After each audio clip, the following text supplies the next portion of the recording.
Since the coalition floated the prospect of power stations going nuclear, politicians have been fixated on the financial cost. For the regional communities picked to host these plants, their focus has been on a different type of cost. Too costly, too slow, too risky, we say no. We have questions about what this means for our community. Will there be one here? When, if it is? And those concerns, land, safety concerns, environmental concerns. In June, the opposition identified 7 coal-fired power stations that are earmarked to close or have already shut down. Peter Dutton has promised to build nuclear reactors at each site if elected. Apart from the coalition's release of its costings this month, there have been few other details. Honestly, they're taking the piss out of Australians right now. They're keeping them in the dark. They're giving them no information. Federal Labor established a parliamentary inquiry with hearings near each site. More than 800 submissions have been lodged and both sides of the debate aired. Nuclear, the benefits of it are that it can be set up at existing infrastructure, and rather than outsourcing our power to foreign companies that come and build on land like this that's just so fertile and so valuable for our future and the future of our children. What are we doing to our planet by creating this huge level of toxic pollution for many thousands of generations? We have no right to do that.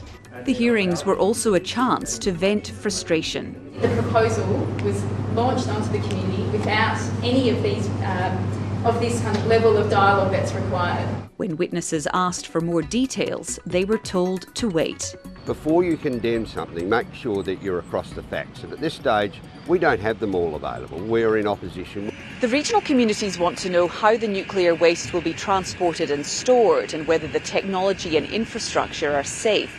They're being told their questions will be answered during a 2.5-year consultation process. And I don't have a lot of confidence in promises. We'll find some water, we'll find a way to deal with waste. If this thing crashes here, what's the impact of that? We don't know that. One of the coalition's key promises is that the coal industry's workforce will be able to transfer to nuclear. People are turning around and saying, we need nuclear, we need solar, we need wind, we need hydrogen, we need jobs. That is the big filler. But Peter Dutton wants the first reactors to be operating by 2035, after some coal-fired stations shut. This gap has created uncertainty. What am I going to? And looking at the nuclear timeline, I'm just not sure how that matches up and how that's going to help Collie.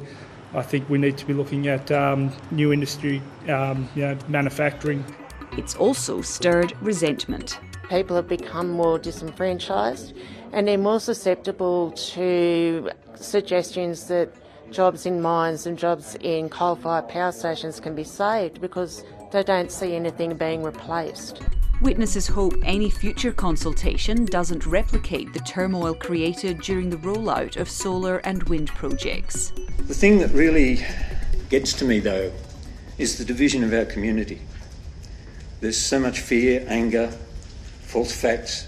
The inquiry has until next April to present its report to Parliament, a few weeks before a federal election is due to be held. The views of regional Australia may be mixed, but they agree on one thing. I hope at the end of it all it's taken back to Canberra, though, and really just agree with what's coming out of the bush,